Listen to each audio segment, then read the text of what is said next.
2025ஆம் ஆண்டுக்கான இலங்கையினுடைய வரவு செலவு திட்டம் ஒரு நீண்ட நாட்களாக எதிர்பார்க்கப்பட்ட ஒரு முக்கியமான விஷயம். கிட்டத்தட்ட பாராளுமன்ற தேர்தல் முடிஞ்சதுக்கு பிறகு பெரிய அளவில் மக்களால் எதிர்பார்க்கப்பட்ட ஒன்றுதான் இந்த புதிய அரசாங்கத்தினுடைய மிகப்பெரிய பெரும்பான்மையோட இலங்கைக்குள்ள ஆட்சி அமைச்ச, வரலாற்றிலேயே மிகப்பெரிய பெரும்பான்மையோட ஆட்சி அமைச்ச என்று சொல்லப்படுற இந்த புதிய அரசாங்கத்தினுடைய வரவு செலவு திட்டம் எப்படி இருக்க போகுதுன்றதான் பெரிய அளவில் எதிர்பார்க்கப்பட்ட ஒரு முக்கியமான விஷயம். ஏன்னா இதை பார்த்து தான் அடுத்த 5 வருஷத்துக்கு இவர்களுடைய ஆட்சி எப்படி இருக்க போகுதுன்றதை மக்களாகிய நாங்கள் முடிவு செய்ய முடியும். ஸோ அப்படி எதிர்பார்க்கப்பட்ட அந்த வரவு செலவு திட்டம் இன்றைக்கு காலையில் இலங்கையினுடைய ஜனாதிபதியால் பாராளுமன்றத்தில் முன்வைக்கப்படுகிறது. கிட்டத்தட்ட ஒரு 45 முக்கியமான விடயங்களில் கவனம் செலுத்தப்படுகிறது. அது தொடர்பாக அவற்றுக்கு எவ்வளவு பணம் ஒதுக்கலாம், அதே மாதிரி சில விஷயங்கள் கடந்த வரவு செலவு திட்டங்களை விட சில விஷயங்கள் மாற்றங்கள் மேற்கொள்ளப்படுகிறது. இந்த மாதிரி நிறைய விஷயங்கள் இந்த வரவு செலவு திட்டத்தில் இன்றைக்கு நடந்திருக்குது. அதைத்தான் இந்த வீடியோவில் டீட்டெயிலாக பார்க்க போகிறோம். அந்த 45 விடயங்களும் என்னென்ன, அவற்றுக்காக எவ்வளவு பணம் ஒதுக்கப்பட்டிருக்குது, இது எப்படிப்பட்ட எதிர்காலத்தை, அதாவது இந்த வருஷத்தில் எப்படிப்பட்ட விடயங்களை எங்கள் நாட்டுக்கு கொடுக்க போகுது என்றதை தான் இந்த வீடியோவில் டீட்டெயிலாக பார்க்க போகிறோம். என்ன விஷயம் முதல்ல இருந்தே தெளிவாக பார்க்கலாம். அனைவருக்கும் வணக்கம். நான் உங்கள் BK கரிகாலன். அதே நேரத்தை பார்க்குறதுக்கு முதல் என்னோட வீடியோக்கு தான் யாராவது புதுசாக பார்த்து கொண்டு சொன்னால் இனிமேல் சப்ஸ்கிரைப் பண்ணணும்னு சொன்னால் மறக்காம சப்ஸ்கிரைப் பண்ணி அந்த பெல்லைக்கனை கிளிக் பண்ணி ஒரு ஆப்ஷன் வச்சு கொடுங்க. அப்போ நான் அப்லோட் பண்ணக்கூடிய எல்லா வீடியோஸுமே தொடர்ச்சி உங்களுக்கு கொடுக்குற நோட்டிஃபிகேஷன்ஸாக வரும். அதே மாதிரி யாராவது பர்சனலாக ஃபாலோ பண்ணிச்சுன்னு சொன்னால் இன்ஸ்டாகிராமில் போய் BK கரிகாலன் சர்ச் பண்ணிங்கன்னு சொன்னால் அந்த ப்ரொஃபைல் மறக்காம ஃபாலோ பண்ணிக்கொள்ளுங்க. இந்த வீடியோவை லைக் பண்ணுறது மறந்துடாதீங்க. வீடியோட கடைசியில் முடிஞ்ச வரைக்கும் எல்லாருக்குமே இந்த வீடியோ ஷேர் பண்ணிவிடுங்க. இலங்கையினுடைய 2025ஆம் ஆண்டுக்கான வரவு செலவு திட்டம் இலங்கையினுடைய ஜனாதிபதி, அதாவது இலங்கையினுடைய நிதியமைச்சர் என்ற வகையில் ஜனாதிபதி அனுரகுமார் திசாநாயக் அவர்களால் இன்றைக்கு காலையில் 10:30 1:15 வரைக்கும் கிட்டத்தட்ட 2 மணித்தியாலமும் 45 நிமிடமும் இந்த வரவு செலவு திட்ட உரை அவரால் நிகழ்த்தப்பட்டிருந்தது. இலங்கையினுடைய அமைச்சரவை அனுமதி கொடுத்ததுக்கு பிறகு இந்த வரவு செலவு திட்டம் இன்றைக்கு பாராளுமன்றத்தில் முன்வைக்கப்பட்டது. 45 முக்கியமான விடயங்களில் இந்த வரவு செலவு திட்டத்தில் கவனம் செலுத்தப்பட்டிருக்குது. அந்த 45 விஷயங்களும் என்னன்றதை பார்க்கறதுக்கு முதல் இப்போ முன்வைக்கப்பட்டிருக்கக்கூடிய இந்த வரவு செலவு திட்டத்தின் மீதான 2வது மதிப்பீட்டு விவாதம் பிப்ரவரி 18ஆம் தேதியிலிருந்து பிப்ரவரி 25ஆம் தேதி வரைக்கும் 7 நாட்களுக்கு நடைபெற போகுது. அதுக்கு பிறகு 25ஆம் தேதி பிற்பகல் 6 மணிக்கு நிதி ஒதுக்கீடு சட்டமூலத்தின் 2வது மதிப்பீடு மீதான வாக்கெடுப்பு நடைபெறும் என்று சொல்லப்படுது. அதுக்கு பிறகு வரவு செலவு திட்டம் தொடர்பான குழுநிலை விவாதம் பிப்ரவரி 27ஆம் தேதியிலிருந்து மார்ச் 21ஆம் தேதி வரைக்கும் 19 நாட்களுக்கு, இதுக்குள்ள வரக்கூடிய சனிக்கிழமைகளையும் உள்ளடங்கலாக 19 நாட்களுக்கு இடம்பெறும் என்று சொல்லப்படுது.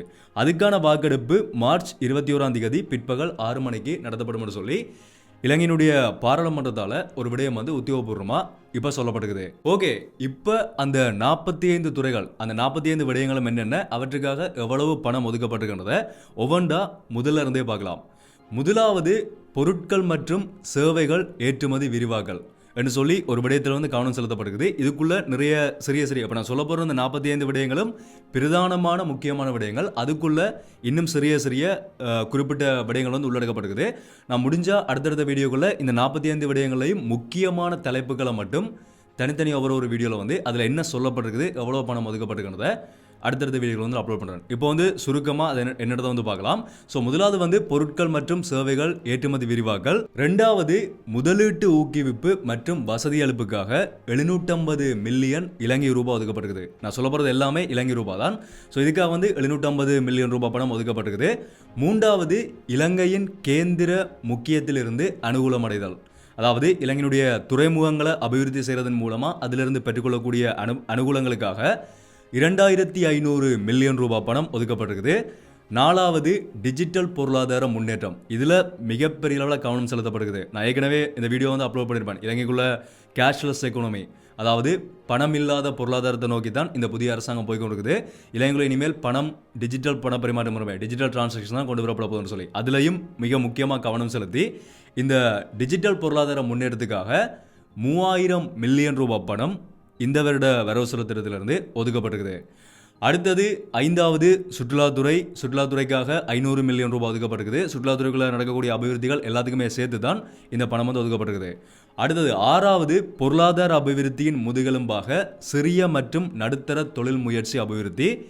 7வது புத்தாக்கம் மற்றும் தொழில் முனைதல் என்பவற்றை பேணி வளர்த்தல், இதுக்காக 1000 மில்லியன் ரூபாய் ஒதுக்கப்பட்டிருக்குது.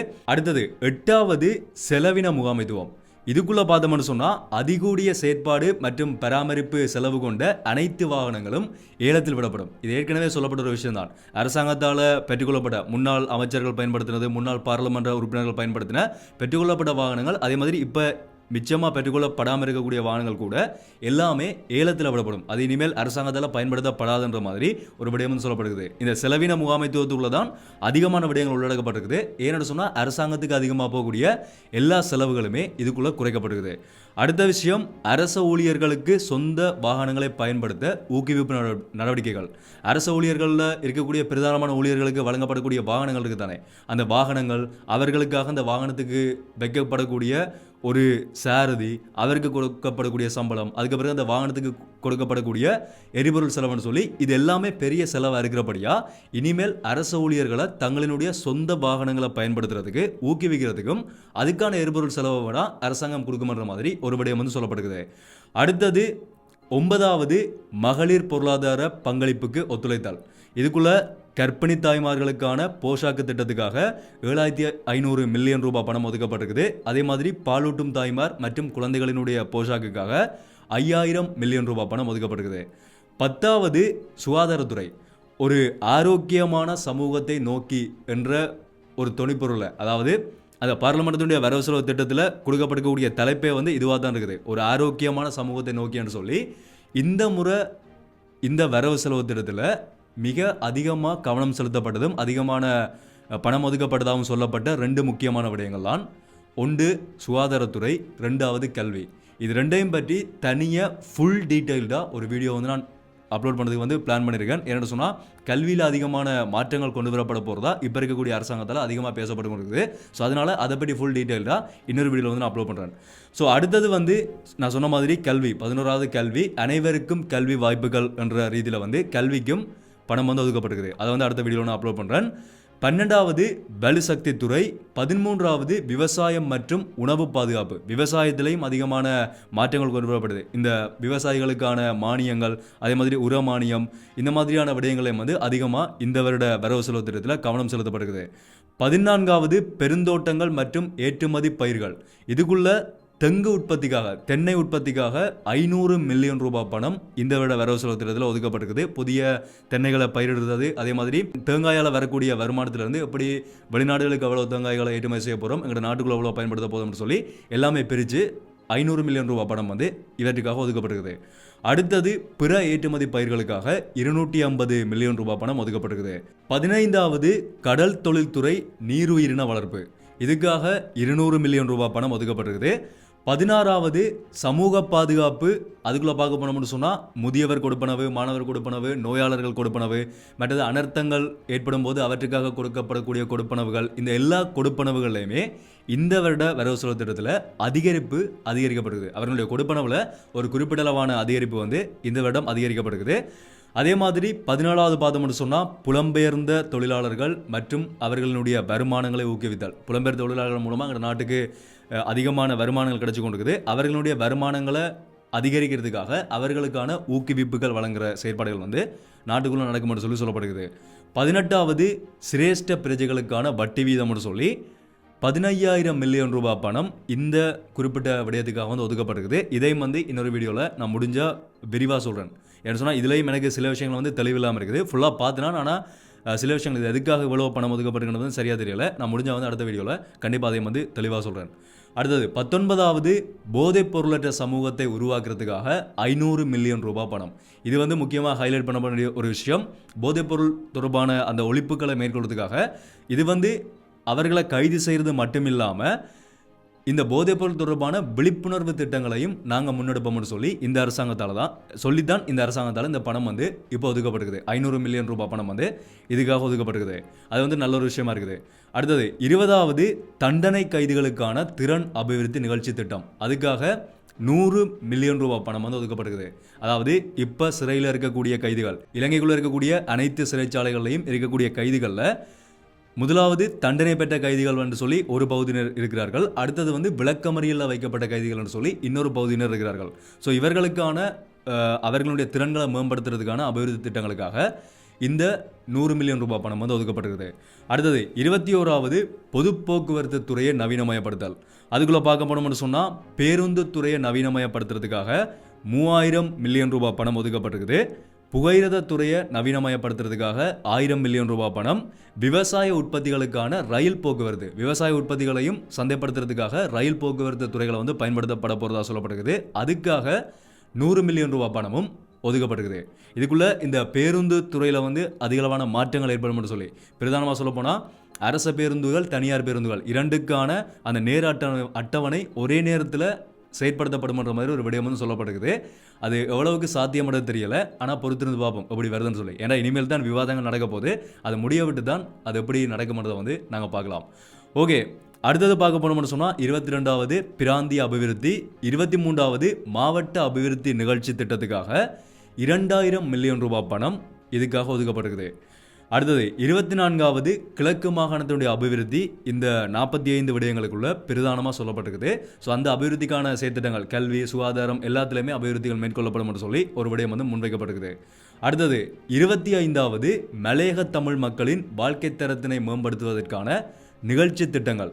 கிட்டத்தட்ட 7583 மில்லியன் ரூபாய் பணம் ஒதுக்கப்பட்டிருக்குது. எதுக்காகன்னு சொன்னால் அவர்களுக்கான வீடமைப்பு, அவர்களுடைய அபிவிருத்தி, அதே மாதிரி அங்கே இருக்கக்கூடிய இளைஞர்களுக்கான தொழில் வாய்ப்புகளை வழங்குறதுக்கான பயிற்சி திட்டங்கள், அதே மாதிரி அங்கே இருக்கக்கூடிய மாணவர்களுக்கான ஸ்மார்ட் வகுப்பறைகள், புதிய நவீன தொழில்நுட்பங்களுடன் கூடிய வகுப்பறைகளை அவர்களுக்கு வழங்குறதுக்காக 7583 மில்லியன் ரூபாய் பணம் ஒதுக்கப்பட்டிருக்குது. அடுத்தது 26வது கைத்தொழில் அபிவிருத்திக்காக 2000 மில்லியன் ரூபாய் பணம் ஒதுக்கப்பட்டிருக்குது.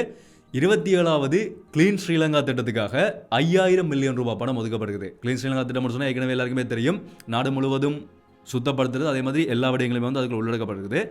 ஓகே, அது எல்லாருக்குமே தெரிஞ்ச ஒரு விஷயம். அடுத்தது 28வது திண்மக்கழிவு முகாமைத்துவத்துக்காக 750 மில்லியன் ரூபாய் பணம் ஒதுக்கப்பட்டிருக்குது. 29வது யானைகளுக்கும் அப்படி சொல்லக்கூடாது, யானை மனித முரண்பாட்டை குறைக்கிறதுக்கான மற்றும் வன பாதுகாப்பு முயற்சிகள், அதுக்காக 3030 மில்லியன் ரூபாய் பணம் மொத்தமாக ஒதுக்கப்படுகிறது. ஏற்கனவே நிறைய இடங்களில் பெரிய பிரச்சனைகள் போய்கொண்டிருக்குது. யானைகள் மனிதர்களுடைய குடியிருப்புகளுக்குள்ளே வந்து பெரிய சேதம் விளைவிக்கிறதால மனிதர்களுக்கு ஏற்படக்கூடிய சேதங்கள், உண்மையாக சொல்லப்போனால் மனிதர்கள் தான் யானைகளினுடைய குடியிருப்புகளில் போய் அங்கே போய் அபிவிருத்தி என்ற பேரில் மக்களை எல்லாம் எழுப்பி காட்டு பக்கங்களுக்கு அனுப்பினா அவர்கள் அங்கே தான் போவார்கள், வேறுங்க போகிறது. அப்போ அப்படி போய் அங்கே குடியேறின மக்களுக்கு யானைகளால் ஏற்படக்கூடிய தொல்லைகள் காரணமாக இப்போ அதை சரி செய்கிறதுக்காக 3030 மில்லியன் ரூபாய் பணம் ஒதுக்கப்படுகிறது. சில இடங்களில் வந்து வேறு வழி இல்லை, அதை வந்து செஞ்சு தான் ஆகணும். ஸோ இதுக்காக வந்து 3030 மில்லியன் ரூபாய் பணம் வந்து ஒதுக்கப்படுகிறது. ஓகே, அடுத்தது 30வது நிலைப்பேறான நிதியளிப்பு, 31வது நிதிச்சந்தை அபிவிருத்திக்காக பணம் வந்து ஒதுக்கப்பட்டிருக்குது. 32வது ஆளுகை மறுசீரமைப்புன்னு சொல்லி இதுக்காக பணம் ஒதுக்கப்பட்டிருக்குது. 33வது இலங்கை தினம்னு சொல்லி 300 மில்லியன் ரூபாய் பணம் வந்து ஒதுக்கப்பட்டிருக்குது. இது வந்து சில முக்கியமான சிறப்பம்சங்களை உள்ளடக்கினதா இந்த விடயம் வந்து இதுக்காக இந்த பணம் வந்து ஒதுக்கப்பட்டிருக்குது. அதை பற்றி வந்து நான் அடுத்தடுத்த வீடியோக்களை வந்து முடிஞ்சால் தெளிவுபடுத்துகிறேன். ஓகே, அடுத்தது 34வது உள்நாட்டில் இடம்பெயர்ந்த மக்களுக்கான வீடமைப்புக்காக 1500 மில்லியன் ரூபாய் பணம் ஒதுக்கப்படுகிறது. இலங்கைக்குள்ள அபிவிருத்திகளுக்காக மக்களினுடைய காணிகள் பெற்றுக்கொள்ளப்பட்டு அந்த மக்கள் இடம்பெயர்ந்து வேறு இடங்களுக்கு அனுப்பப்பட்டது. அதே மாதிரி யுத்தம் காரணமாக இடம்பெயர்ந்து இப்போ மீள்குடியேறி கொண்டிருக்கக்கூடிய மக்களுக்கான அவர்களுக்கான வீடமைப்புக்காக 1500 மில்லியன் ரூபாய் பணம் ஒதுக்கப்படுகிறது. அடுத்தது 35வது அரசாங்கத்தினால் நிர்மாணிக்கப்பட்ட அடுக்குமாடி குடியிருப்புகளின் அத்தியாவசிய பராமரிப்புக்காக 1000 மில்லியன் ரூபாய் பணம் ஒதுக்கப்பட்டிருக்குது. அடுத்தது 36வது கலைஞர்கள் மற்றும் ஊடகவியலாளர்களுக்கு வீடமைப்பு திட்டம். சீனாவினுடைய உதவியின் கீழே இலங்கைக்குள்ள அமைக்கப்பட்டு கொண்டிருக்கக்கூடிய வீடுகளில் இந்த ஊடகவியலாளர்கள் மற்றும் கலைஞர்களுக்கான வீடுகளும் வந்து வழங்கப்பட போகிறதா சொல்லப்படுகிறது.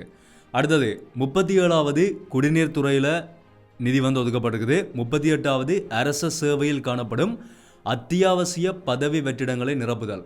இலங்கைக்குள்ள இந்த அரசாங்கத்துக்குள்ள 30,000 பேரை இணைச்சு கொள்றதுக்கான திட்டம் வந்து இவர்களால் முன்வைக்கப்பட்டிருக்குது. இந்த புதிய அரசாங்கத்தால் 30,000 பேரை எங்களால் இணைச்சு கொள்ள முடியும் என்று சொல்லி வந்து ஒரு விடயம் சொல்லப்படுகிறது. அதுக்காக 10,000 மில்லியன் ரூபாய் பணம் இதுக்காக மட்டும் ஒதுக்கப்பட்டிருக்குது. ஏன்னு சொன்னால் ஏற்கனவே இருந்த அரசாங்கத்தால் அவர்களுக்கு சார்பாக இருந்த நபர்கள் சில இடங்களில் அந்த பதவிகளில் வந்து இருந்ததாகவும் அவர்கள் எல்லாமே இல்லாமக்கி போட்டு 30,000 பேர் எங்களால் இணைக்க முடியும் என்று சொல்லியிருக்கிறார்கள். ஸோ அதுவும் வந்து எப்படி நடக்கும்ன்றதை நாங்கள் வந்து பொறுத்திருந்து பார்க்கலாம். ஓகே, 39வது பொதுத்துறை சம்பள அதிகரிப்பு, இதுதான் முக்கியமான ஒரு விஷயம். இலங்கைக்குள்ள அரசாங்க அதிகாரிகளுக்கான சம்பள அதிகரிப்பு அதிகரிக்கப்படுகிறது. எவ்வளவுன்னு சொன்னால், ஆக குறைந்த அடிப்படை சம்பளம் இவ்வளவு நாளும் இருந்தது 24,250 ரூபாய். இனிமேல் அவர்களுக்கு 40,000 ரூபாய் வரைக்கும் அடிப்படை சம்பளத்தை அதிகரிக்கிறதுக்கு, அதாவது 15,750 ரூபாவால் அடிப்படை சம்பளம் அதிகரிக்கப்பட்டிருக்குது இந்த புதிய வரவு செலவு திட்டத்தினுடைய அடிப்படையின் கீழே. அதே மாதிரி தனியார் துறையினுடைய சம்பள அதிகரிப்பும் வந்திருக்குது. 40வது விஷயமா தான் எவ்வளவுன்னு சொன்னால், ஏப்ரலில் இருந்து ஆக குறைந்த சம்பளமாக தனியார் துறை ஊழியர்களுக்கு 27,000 ரூபாய் வழங்கப்படணும்னு சொல்லியும், அது 2026ஆம் ஆண்டு அடுத்த வருஷத்துக்கு 30,000 ரூபாவா அதிகரிக்கணும்னு சொல்லியும் ஒரு விடயம் சொல்லப்படுகிறது. அதுக்கு தனியார் துறைகள் வந்து இணங்கி வந்திருக்கிறதாகவும் ஜனாதிபதி அந்த வரவு செலவு திட்டத்தில் குறிப்பிட்டிருந்தார். ஓகே, அடுத்தது 41வது பெருந்தோட்ட தொழிலாளர்களினுடைய சம்பள மீளாய்வு. பெருந்தோட்ட தொழிலாளர்கள், தேயிலைத்தோட்ட தொழிலாளர்களுக்கான ஒவ்வொரு நாளும் நாளாந்த சம்பளம், அடிப்படை சம்பளம் வந்து 1,700 ரூபாவை பெற்றுக் கொடுக்கறதுக்காக முழுமையான முயற்சிகளை தாங்கள் செய்வோம்னு சொல்லி ஒரு விடயத்தை வந்து முன் வச்சிருக்கிறார்கள். அடுத்தது 42வது அரசு துறை ஓய்வூதியங்கள், அதே மாதிரி 43வது சட்ட மறுசீரமைப்புகள், 44வது வருமான வழிமுறைகள், 45வது கடன் பெரு எல்லை. இந்த 45 விடயங்களையும் தான் இந்த வருடம் முன்வைக்கப்பட்டிருக்கக்கூடிய இந்த வரவு செலவு திட்டத்தில் பிரதானமாக கவனம் செலுத்தப்பட்ட முக்கியமான விடயங்கள். இந்த வரிகள் தொடர்பாக நிறைய பேருக்கு தொடர்ச்சியாக வந்து சந்தேகங்கள் இருந்து கொண்டு இருக்குது. வரிகளில் ஏதாவது மாற்றங்கள் ஏற்படுமா, இந்த புதிய வரவு செலவு திட்டத்தில் வந்து வரிகள் ஏதாவது உள்ளடக்கப்படுமான்னு சொல்லி. ஆனால் இப்போ வரைக்கும் வந்திருக்கக்கூடிய தகவல்களின்படி ஜனவரி மாதம் வரைக்கும் என்னென்ன வரி முறைமைகள் இருந்ததோ அதே முறைமைகள் தான் தொடர்ச்சியாக பின்பற்றப்படும் சொல்லப்படுகிறது. அதுக்குள்ளே எந்த விதமான புதிய உள்ளடங்கல்களும் உள்ளடக்கப்படாத மாதிரி ஒரு விடயத்தை வந்து எங்களால் பார்க்கக்கூடிய மாதிரி இருக்குது. அடுத்த முக்கியமான ஒரு விஷயம் என்னென்னு சொன்னால், இந்த புதிய அரசாங்கத்தில் இப்போ இருக்கக்கூடிய எந்த ஒரு பாராளுமன்ற உறுப்பினர்களுக்கும், எந்த பாராளுமன்ற உறுப்பினர்களோ அமைச்சர்களோ யாருக்குமே வாகனம் கிடையாது. வாகனம் வாங்குறதுக்கான அனுமதி பத்திரமும் வழங்கப்படாதுன்னு சொல்லி அது உறுதியாக திரும்பவும் ஜனாதிபதியால் சொல்லப்படுகிறது. அதுக்கான செலவு வந்து இந்த எங்களுடைய வரவு செலவு திட்டத்தில் அறவே இருக்காதுன்னு சொல்லி ஒரு விடயம் வந்து சொல்லப்படுகிறது. ஸோ அதுவும் வந்து முக்கியமாக சொல்லப்பட்ட ஒரு விடயமாக வந்து பார்க்கப்படுது. ஸோ இந்த முறைமையில் தான் இலங்கையினுடைய 2025ஆம் ஆண்டுக்கான இந்த புதிய அரசாங்கத்தினுடைய கன்னி வரவு செலவு திட்டம் இப்போ முன்வைக்கப்பட்டு அதுக்கான விவாதம் நாளைக்கு ஆரம்பிக்கப்பட போகுது. நாளைக்கு 18ஆம் தேதியிலிருந்து 7 நாட்களுக்கு வந்து ஆரம்பிக்கப்பட போகுது. ஸோ எப்படி இருந்தாலுமே பெரும்பான்மையான அரசாங்கமாக இந்த என்பிபி அரசாங்கம் இருக்கிறபடியா இதுக்குள்ள விவாதங்கள்ன்றது நடக்கும். ஆனால் எப்படியும் இவர்களுடைய முன்வைக்கப்பட்ட விடயங்கள் வந்து நடைமுறைப்படுத்தப்படும் என்று சொல்லி தான் சொல்லப்படுது. இது வந்து நல்ல விஷயமா, இவர்கள் சொன்ன இந்த 45 விடயங்களையும் வந்து நிறைய நல்ல விஷயங்களும் இருக்குது. அதே மாதிரி இதை அமுல்படுத்துறதுக்கு வந்து சவால்களும் இருக்குது. அது தொடர்பாக தான் விவாதங்கள் வந்து தொடர்ச்சியாக நடக்க போகுது. ஸோ அதை பற்றி நீங்கள் நினைக்கிறீங்க, நீங்கள் எதை பற்றி நினைக்கிறீங்க, எதுக்கு எவ்வளோ பணம் ஒதுக்கப்படுகிறது, அது நல்லதா கெட்டதான்னு சொல்லி நீங்கள் நினைக்கிறீங்கிறத தாராளமாக இருக்க கமெண்ட்டில் சொல்லலாம். இவர்கள் சொல்லியிருக்கிற மாதிரியே இது நடைமுறைப்படுத்தப்படுமா இருந்தால் நாட்டுக்கு நல்ல விஷயமா இருக்கும் என்று சொல்லி நான் நினைக்கிறேன். என்ன சொன்னால், எல்லாமே முக்கியமான துறைகளுக்கு இவ்வளவு நாளும் இருந்த வரவு செலவு திட்டங்களை விட இப்போ முன்வைக்கப்படக்கூடிய வரவு செலவு திட்டத்தில் ஒதுக்கப்பட்ட பணத்தை பார்க்கும்போது எல்லாமே ஒரு பிரயோசனமான விடயங்களுக்கு தான் ஒதுக்கப்பட்டிருக்க மாதிரி எங்களுக்கு இப்போ பார்க்கும்போது வெளிப்படையாக தெரியுது. ஆனால் நாங்கள் இனிமேல் உள்ளே போய் ஆழ்ந்து பார்த்தா அதே மாதிரி அவர்கள் நடைமுறைப்படுத்தப்படும் போது தான் அது எப்படி நடக்கும்ன்றதை வந்து நாங்கள் வந்து பார்க்க முடியும். ஸோ பொறுத்திருந்து தான் பார்க்க முடியும். இதில் சொல்லப்பட்டிருக்க விடயங்களை வந்து மிக முக்கியமான இந்த கல்வி, சுகாதாரம், அதே மாதிரி சம்பளம், அதே மாதிரி இந்த இலங்கைக்காக ஒதுக்கப்பட்டிருக்க பணம், இது தொடர்பான விடயங்களை வந்து அடுத்த வீடியோவில் கட்டாயமாக டீட்டெயில்டாக அது என்ன விஷயம்ன்றதை வந்து கட்டாயமாக நான் சொல்கிறேன். ஸோ அதை நீங்கள் பார்க்கணும்னு சொன்னால், இனிமேல் சப்ஸ்கிரைப் பண்ணணும்னு சொன்னால் மறக்காம சப்ஸ்கிரைப் பண்ணி அந்த பெல் ஐக்கனை கிளிக் பண்ணி ஒரு ஆப்ஷன் வச்சுக்கோங்க. அப்போ அப்லோட் பண்ணக்கூடிய வீடியோஸ் எல்லாமே தொடர்ச்சி உங்களுக்கு கொடுத்துருங்க, நோட்டிஃபிகேஷன்ஸ் வரும். ஸோ இந்த விஷயம் தான் ஷாப் பண்ணி வச்சிருந்தான். இதை பற்றி கருத்துக்களை கமெண்ட்டில் சொல்ல மறந்துடாங்க. வீடியோவை லைக் பண்ணணும்னு சொன்னால் இப்போவே லைக் பண்ணுங்க. ஸோ முன்பு வீடியோவில் சந்திப்போம். நன்றி.